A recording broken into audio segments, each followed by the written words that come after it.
अस्सलाम वालेकुम दोस्तों, आज है 5 मई 2026। इस्लामाबाद फ्रूट मंडी। ये 20-20 दाने बिकते हैं जी, और ये नहायत ही मुनासिब रेट पर बिकते हैं। अभी आपको बोली सुनाते हैं कि 5 मई 2026 को क्या रेट चल रहा है जी। ये वहाँ पर ट्रकों में माल खरीदते हैं जी, ट्रक के हिसाब से खरीदते हैं। यहाँ पर आके उसको 20-20 दाने बेचते हैं, और फिर उसका बाद में हिसाब होता है कि नफा हो गया, अब नुकसान।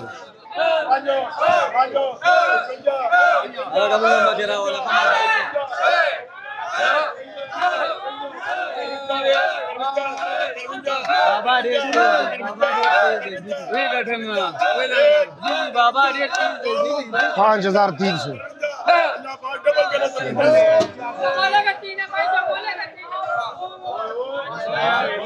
अब उस 20 दाने की बारी है। 2 21 22 23 24 25 25 25 25 गोटा डेरा 26 26 26 26 26 27 27 27 27 2 ये समझदार का सौदा है। 2700 अल्लाह पाक ने पाक करे 2700 2,200 रुपये के बगैर।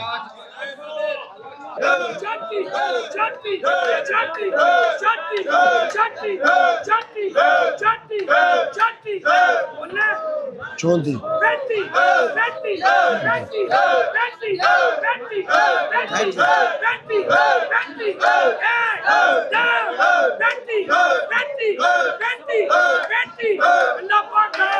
₹3,500 के बगैर। इसमें यूँ अपनी मंजिल तक पहुँचाने के लिए इस रेट का इस्तेमाल किया जाता है।